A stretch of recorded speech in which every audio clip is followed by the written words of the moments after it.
What's going on, everyone? Bran here from Bloody Breakdown. Haven't done this more traditional style of video in quite some time, and unfortunately, this one probably won't be that long. But I did come across, as we do see every year, you see that group of people that uh, War on Christmas. These people, and normally I just kind of ignore these people because there's obviously no war on Christmas, and they're just trying to create an issue to be a victim over.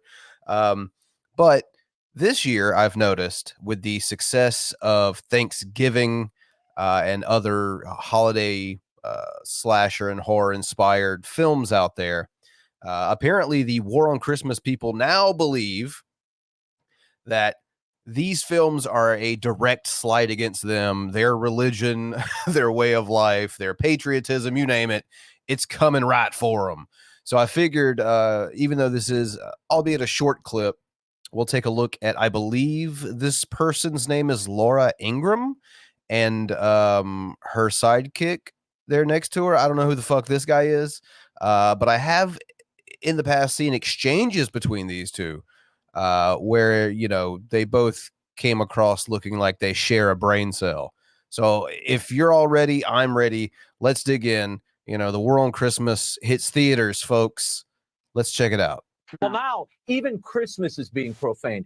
If you've been to the movies lately, I made the mistake of going over the weekend. There are two holiday slashers on the big screen. Thanksgiving, about a maniac carving up people during Thanksgiving, and It's a Wonderful Knife, a slasher spin on the Capra classic. I have to say, I saw these posters at the Cineplex. I thought they were a joke. They're not. They're like real. A joke. Yeah. Well, but this is an emblem, Laura, of our cultural decay. When you can't even make uplifting or joyous movies around the holidays. Yeah, you can do that. And that's been done to fucking death, as a matter of fact. It happens quite frequently. The fact that these movies work is that they're novelties, is that you take something like Christmas that is typically presented in a certain manner, which is uplifting, which is wholesome, which is, the typical Christmas stuff. So when you juxtapose that with, scenes of blood, guts, gore, horrific, frightening images, yeah, that's a novelty. It grabs your attention. It's different. Interestingly enough, it's not the same repetitive bullshit ad nauseum over and over and over again. I can't imagine why Thanksgiving 2, for all the issues I currently have with Spyglass Entertainment as a company, and Gary Barber, that's neither here nor there. Looks, Thanksgiving 2 has already been greenlit because of the success of Thanksgiving, which, just came out, a month and a half ago. So yeah, obviously it did well. It did well. People were interested in seeing something different. So yeah, fuck. It's going to get worse. It's going to get worse. Just bear with me.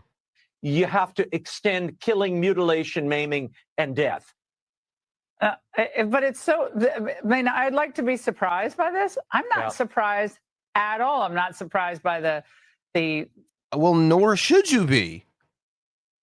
Like, I'm over here wondering myself why this guy is he's incredulous to the fact that there are Christmas horror films.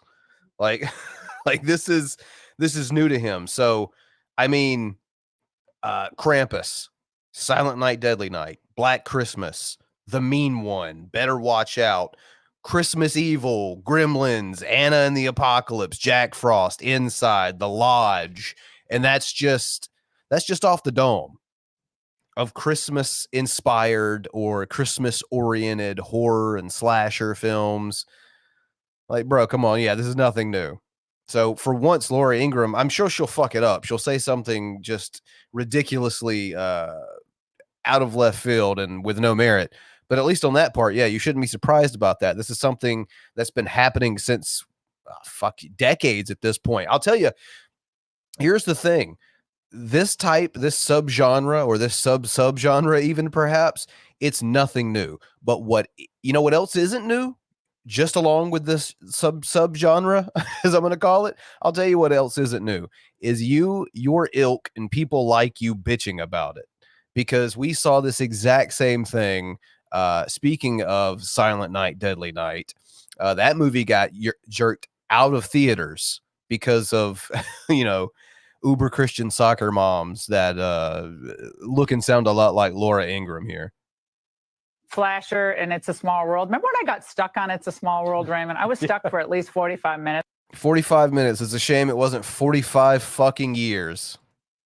I'm still scarred by that experience with the puppets moving. I got dizzy in there. That was at least 45 minutes. I think I texted you from the ride. So these are the okay. So fuckers can't deal with It's a Small World. Are flabbergasted by horror films. I mean, it tracks. It tracks. Yes, I remember. But I'm not surprised by that. I'm not surprised that defiling, defaming, disrespecting Chris. Of course they are. There's no defiling, defaming, or disrespecting of Christmas going on here. Christmas is simply being utilized as a backdrop, a time of year that we're all familiar with, to have chaos happen around it. Like, I mean, you know, that are there not tragedies that happen in, you know, around Christmas anyway in real life? I mean, yeah, these are things that happen, and this is just a backdrop to have a story come together. I mean, I just don't understand getting angry about everything that you see in media. Like, have you not had a stroke yet? And if so, how? You know, like there's got to be a backdrop for a film. There's got to be like a setting, a location, a time, a place.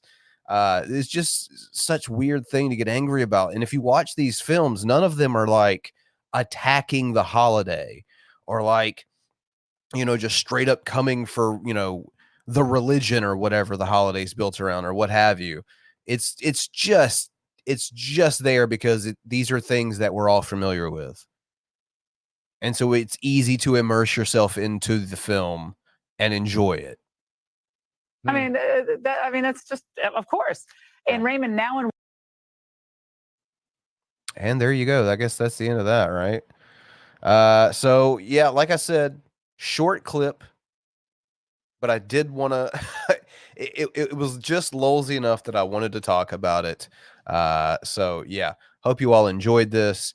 Anytime I get a chance to shit on these people who like to shit on this genre that we all love such, I enjoy taking that opportunity. So yeah, short video, but nonetheless, hope you all enjoyed it.